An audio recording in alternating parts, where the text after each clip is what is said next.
Copy निकालो, start करते हैं। फर्स्ट यूनिट है स्थिर वैद्युतिकी, इलेक्ट्रोस्टैटिक।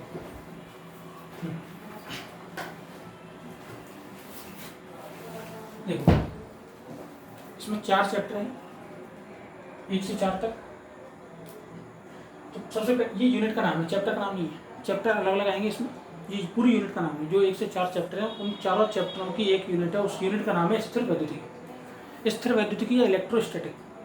हम इंग्लिश में भी बोलेंगे कुछ चीज़ें, कुछ समझ रहे हो, हिंदी में भी बोलेंगे। कुछ चीज़ें ऐसी हैं जिनके नाम दोनों में एक ही है। इलेक्ट्रोस्टैटिक या स्थिर वैद्युतिकी। सबसे पहले इसके नाम का मतलब समझो। स्थिर 2 शब्दों से मिलकर बनाए ना, स्थिर और वैद्युतिकी। स्थिर शब्द का मतलब समझते हैं। स्थिर का अर्थ है रुका हुआ। स्थिर का अर्थ क्या है? रुका हुआ।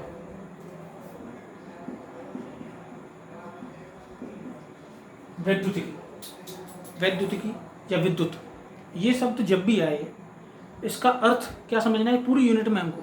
इस पूरे यूनिट में और आगे के चैप्टरों में भी विद्युत शब्द जहाँ भी आएगा उसका अर्थ है आवेश। क्या अर्थ है? आवेश। विद्युत से मतलब हम ये क्या समझेंगे? आवेश है। विद्युत लिखा है, इसका पर्यायवाची समझ लो तुम आवेश। तो विद्युत की या वैद्युत, इसका अर्थ है आवेश। तो इस यूनिट का स्थिर वैद्युतिकी का शाब्दिक अर्थ क्या हुआ? रुका हुआ आवेश। इंग्लिश वाले नाम में भी ये पता चला। इलेक्ट्रो मतलब वैद्युत, वैद्युत मतलब आवेश। इलेक्ट्रोस्टैटिक, इलेक्ट्रो मतलब चार्ज, समझ रहे? इलेक्ट्रो मतलब चार्ज और स्टैटिक मतलब रुका हुआ, स्टेशनरी। तो अगर हम इंग्लिश में इसको बोलेंगे तो क्या होगा? Charge at rest. अर्थ हुई रुका हुआ आवेश। अब बात आती है आवेश की। आवेश कहाँ से आया? आवेश या विद्युत दोनों एक ही बात है। अभी हमारे लिए दोनों में कोई अंतर नहीं है। इस पूरी यूनिट में विद्युत और आवेश दोनों का मतलब एक ही मतलब निकालेंगे। अब बात आती है आवेश की, क्योंकि हमें आवेश के बारे में पढ़ना है। कौन से आवेश के बारे में? रुका हुआ आवेश है। तो आवेश मेन चीज क्या है इसमें? आवेश। आवेश कहाँ से आया? आवेश या विद्युत कहाँ से आई? सबसे पहले इसके बारे में हमें किसने बताया और कैसे धीरे धीरे हमें इसके बारे में और ज्यादा पता चला? आवेश या विद्युत शुरू से प्रकृति में मौजूद थी। अभी भी कभी बारिश होती है तो तुम देखते हो बिजली कड़क रही है, आकाश में बिजली है तो वो भी विद्युत, आकाशीय बिजली। कब बनी थी, कब स्टार्ट हुई थी? सदियों से चली आ रही है। जब से प्रकृति का निर्माण हुआ तब से वो बिजली है। इसका मतलब नेचर में विद्युत शुरू से है। हमको उसके बारे में पता चला बहुत बाद में, समझे कि नहीं? जैसे पानी है, शुरू से है, लेकिन हमको ये बाद में पता चला कि वो हाइड्रोजन और ऑक्सीजन से मिलकर बनता है। ये थोड़ी है कि हमने जब H2O समझ लिया तभी पानी बना था। उसी तरीके से जो विद्युत है, ये आवेश है, वो शुरू से प्रकृति में मौजूद था। हमने उसको समझा धीरे धीरे, थोड़ा बाद में। सबसे पहले कौन था जिसने हमें आवेश के बारे में बताया? सबसे पहला आदमी जिसने स्टार्टिंग की, सबसे पहला जो आदमी था वो था मिलेटस का थेल्स।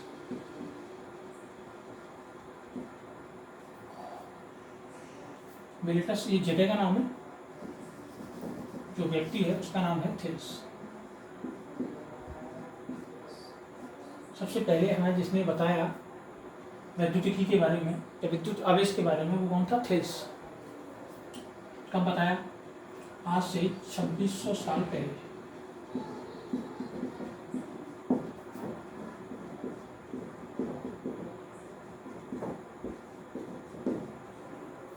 या 600 ईसा पूर्व। 600 ईसा पूर्व समझ गए? आज से देखा जाए तो लगभग 2500 साल पहले, 2600 साल पहले।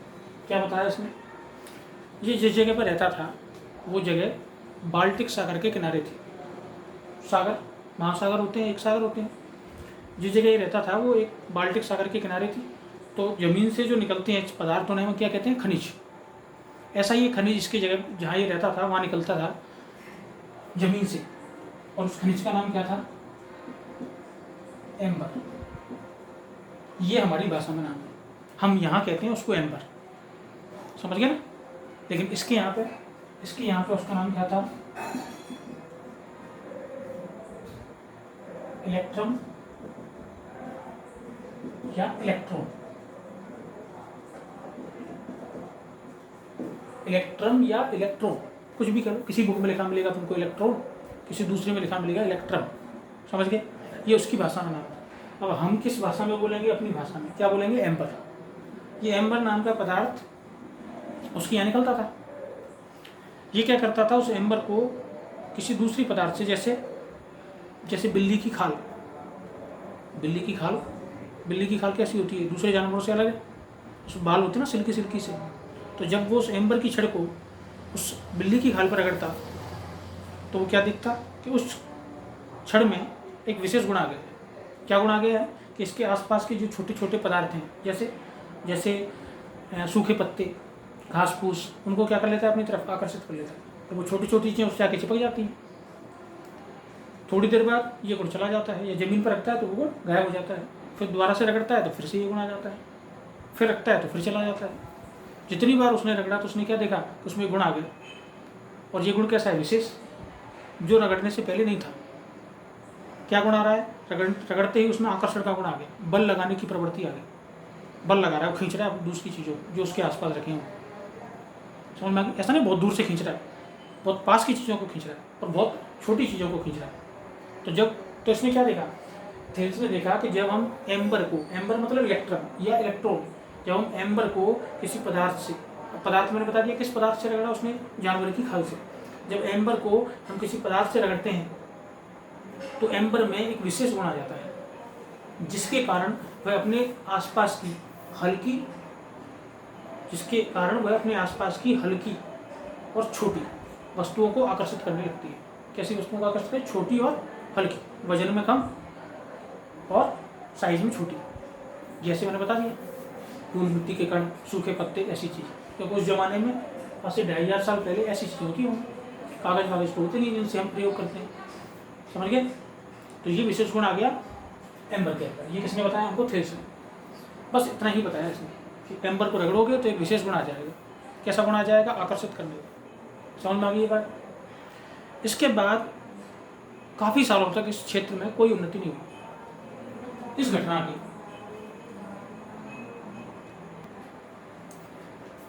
थेल्स के बाद दूसरा वैज्ञानिक आया, उसका नाम है बेन गिलबर्ट। इसके बाद आएगा बेंजामिन फ्रैंकलिन, अभी गिलबर्ट।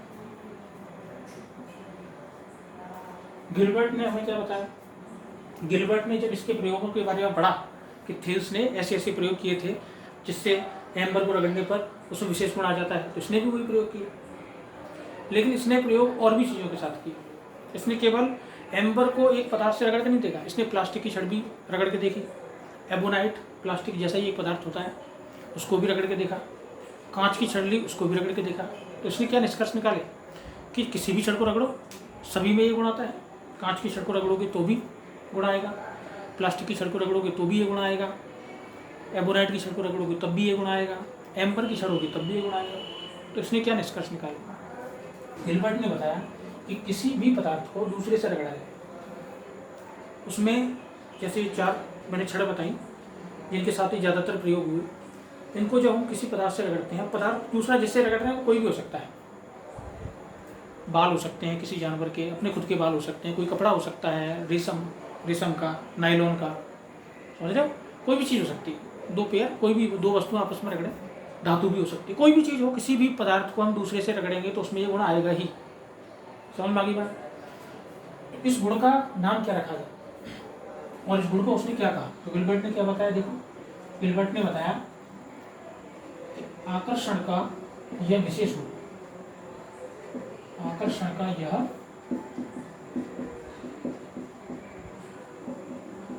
विशेष गुण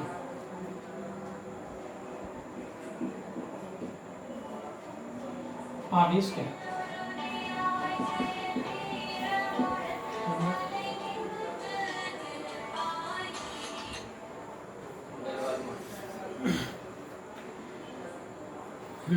ओके, इधर देखो, आकर्षण का एक विशेष गुण क्या कहलाता है, आवेश। अब ये जो गुण है आवेश का, ये सबसे पहले किसमें आया, एम्बर में। एम्बर को उसकी भाषा में क्या कहते थे, इलेक्ट्रॉन। समझ में आ गई बात? एम्बर में सबसे पहले गुण आया और एम्बर को हम क्या बोलते हैं उसकी भाषा में, इलेक्ट्रॉन। तो इस घटना को, कौन सी घटना, आवेश आने की घटना, इस घटना को हम क्या बोलेंगे, घर्षण विद्युत। अंग्रेजी में बोले तो फ्रिक्शन, इलेक्ट्रिसिटी। अब ये नाम ही क्यों दिया गया घर्षण विद्युत? घर्षण क्यों आया शब्द? क्योंकि ये गुण किस वजह से आ रहा है? रगड़ने से। रगड़ना मतलब फ्रिक्शन, घर्षण। किस में आया सबसे पहले? एम्बर में। एम्बर को हम क्या बोलते हैं? इलेक्ट्रॉन या इलेक्ट्रॉन। तो गुण किस वजह से आ रहा है? घर्षण की वजह से। किस में आ रहा है? इलेक्ट्रॉन में आ रहा है, इसलिए नाम क्या हुआ? Friction electricity. किस वजह से आया गुण? फ्रिक्शन की वजह से। किस में आया गुण? इलेक्ट्रॉन में, तो नाम क्या हुआ? Friction electricity. समझ में आ गई बात? तो इस घटना का नाम हमने क्या रखा? घर्षण विद्युत। तो दुनिया में जो विद्युत सबसे पहले खोजी गई वो कौन सी थी? घर्षण विद्युत। जिसके बारे में हमको सबसे पहले पता चला वो कौन सी विद्युत थी? घर्षण विद्युत। समझ में आ गई बात?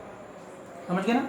ये यहाँ तक की कहानी किसने बताई? गिलबर्ट। इसके अलावा गिलबर्ट ने क्या बताया? किसी भी पदार्थ को रगड़ो सब में ये गुण आएगा।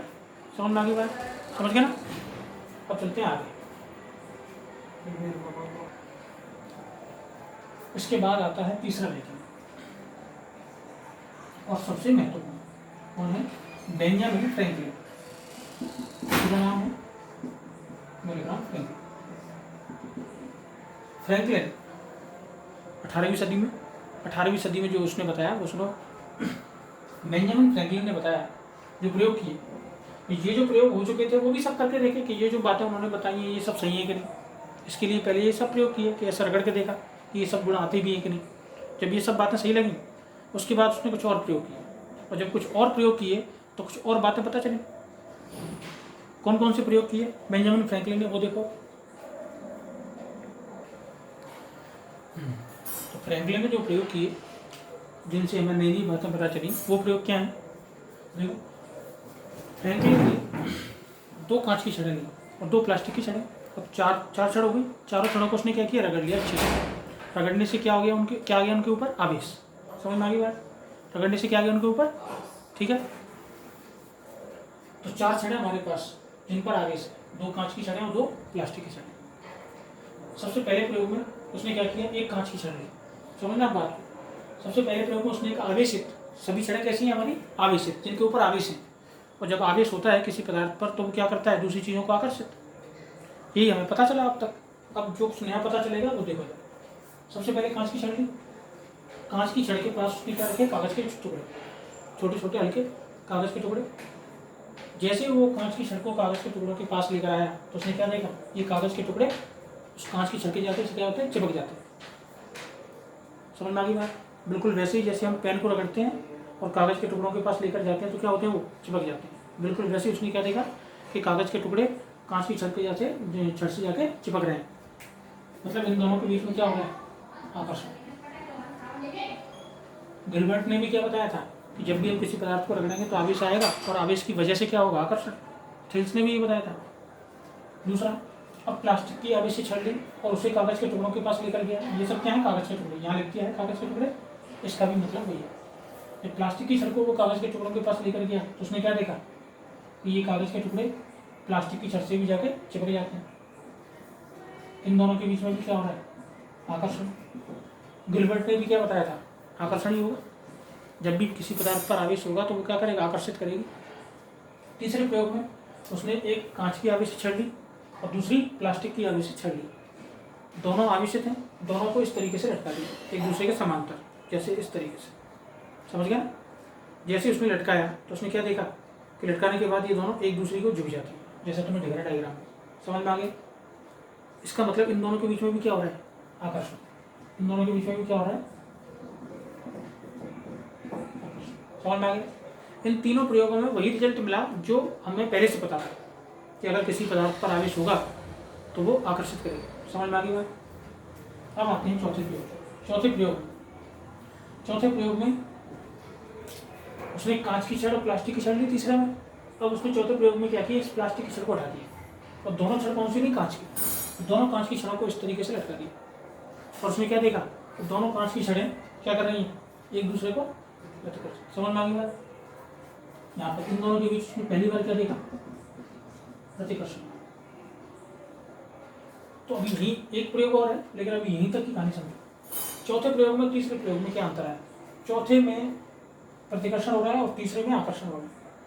तीसरे प्रयोग में किस वजह से आकर्षण हो रहा है और चौथे में किस वजह से प्रतिकर्षण हो रहा है। तो अभी तक के शुरू से, पहले से लेकर दूसरे, तीसरे, चौथे सभी प्रयोगों को देखो। ये आकर्षण किस वजह से हुआ? कांच के टुकड़े, कांच की छड़ और कागज के टुकड़ों के बीच में आकर्षण किसकी वजह से हो रहा है? आवेश की वजह से। किसकी वजह से? क्योंकि इस कांच की छड़ पर आवेश है। अगर हम एक पेन लें और पेन को बिना रगड़े कागज के टुकड़ों के पास लेकर जाएं तो कागज के टुकड़े उससे चिपकेंगे नहीं, रगड़ने के बाद चिपकते हैं। क्यों? ये तो वही प्लास्टिक है जो रगड़ने से पहले था, लेकिन रगड़ने के बाद इस पर क्या आ जाता है? आवेश। तो आवेश आकर्षित कर रहा है। समझ में आ गई बात? इसका मतलब आवेश पदार्थ के ऊपर आता है तब आकर्षण होगा। समझ में आ गई बात? और आवेश कब आएगा? रगड़ने से। तो यहाँ पहले प्रयोग में कांच की छड़ कागज के टुकड़ों को आकर्षित क्यों कर रही है? क्योंकि कांच की छड़ पर क्या है? आवेश। समझ में आ गया? दूसरे प्रयोग में प्लास्टिक की छड़ ने कागज के टुकड़ों को आकर्षित किया। क्यों किया? क्योंकि इसके पास भी क्या था?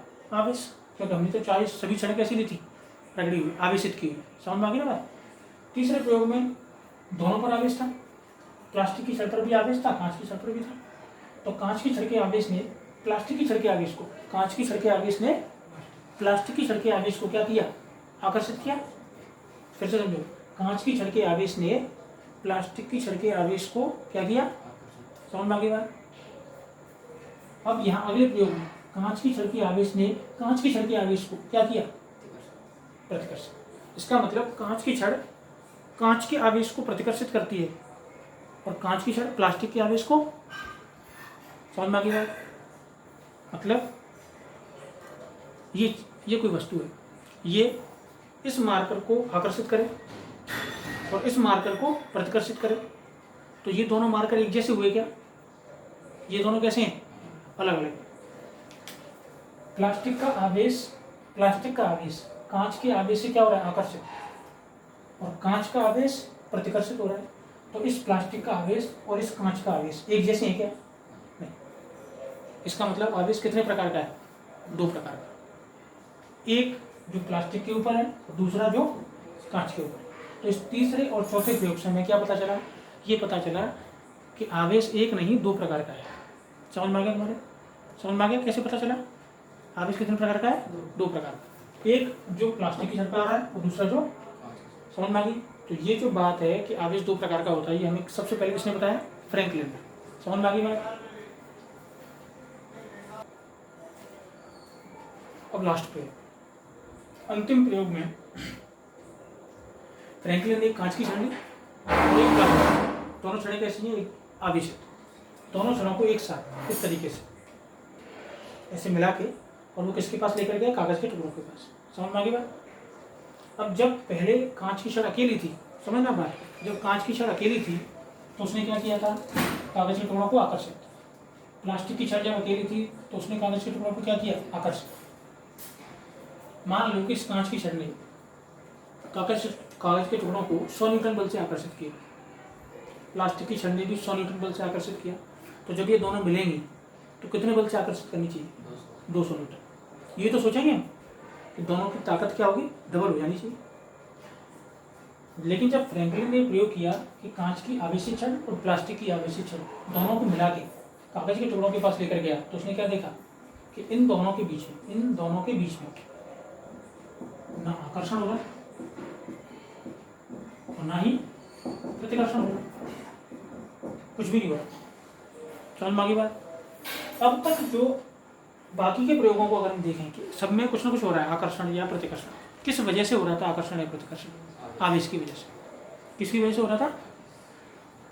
लेकिन आवेश तो पांचवें प्रयोग में भी है, इसके पास भी आवेश है, इसके पास भी है, लेकिन फिर भी ना आकर्षण हो रहा ना प्रतिकर्षण हो रहा। अब तक जो कुछ भी हो रहा था आकर्षण या प्रतिकर्षण किसकी वजह से हो रहा था? आवेश की वजह से। हर चीज के पीछे जो कारण क्या था? आवेश। लेकिन अंतिम प्रयोग में कुछ भी नहीं हो रहा। इसका मतलब वो आवेश नहीं चला गया। लेकिन आवेश चला कैसे गया? आवेश तो दोनों के पास था। समझ में आ रही बात? आवेश दोनों के पास है। और चौथे प्रयोग से हमें क्या पता चला है कि आवेश दो प्रकार के हैं। और यहाँ दोनों आवेशों को दो प्रकार के आवेश हैं जो हमें चौथे प्रयोग से पता चला है। दो प्रकार के आवेश हैं, उन दोनों आवेशों को जैसे हमने जोड़ा तो वो आवेश क्या हो गया? 0। समझ में आ गई बात? क्योंकि पांचवें प्रयोग में क्या हो रहा है? ना आकर्षण हो रहा है ना प्रतिकर्षण हो रहा है। इसका मतलब आवेश चला गया, आवेश 0 हो गया। 0 कब होती है कोई चीज़? जैसे मान लो हमारे पास कोई संख्या है 10, अब 10 0 कब होगी? जब उसमें माइनस का 10 जोड़ेंगे, 10 में जब माइनस का 10 जोड़ेंगे तभी तो जीरो होगी। इसका मतलब है कि किसी चीज़ को जीरो करने के लिए हमें किसी चीज़ में क्या करना पड़ेगा, उतने ही माइनस की संख्या जोड़नी पड़ेगी, प्लस उतना ही माइनस, तभी तो जीरो हो सकता है। प्लस और माइनस मिलेंगे तब जीरो होगा। कब होगा जीरो? जब प्लस और माइनस मिलेगा तब जीरो होगा। इसका मतलब है कि कांच और प्लास्टिक पर जो आवेश हैं वो कैसे हैं? प्लस और माइनस, क्योंकि प्लस और माइनस के हैं इसीलिए वो जीरो हो रहे हैं जोड़ने के बाद। अगर वो दोनों एक जैसे होते तो क्या होता? आवेश बढ़ता। अगर दोनों प्लस होते या दोनों एक जैसे होते तो वो क्या होता? जीरो, वो बढ़ता। माइनस के होते तो बढ़ता। समझ में आ गई? तो ये जो प्लस और माइनस नाम आए, समझ में आ गया कैसे आए? समझ में आ गया? क्योंकि बीजगणित में जीरो तभी आता है जब हम एक प्लस में माइनस को जोड़ेंगे। इसी आधार पर फ्रैंकलिन ने आवेशों के दो नाम रखे, धनात्मक और, समझ में आ गई बात? अब हमें इन सभी प्रयोगों से तीन बातें पता चली। पहली,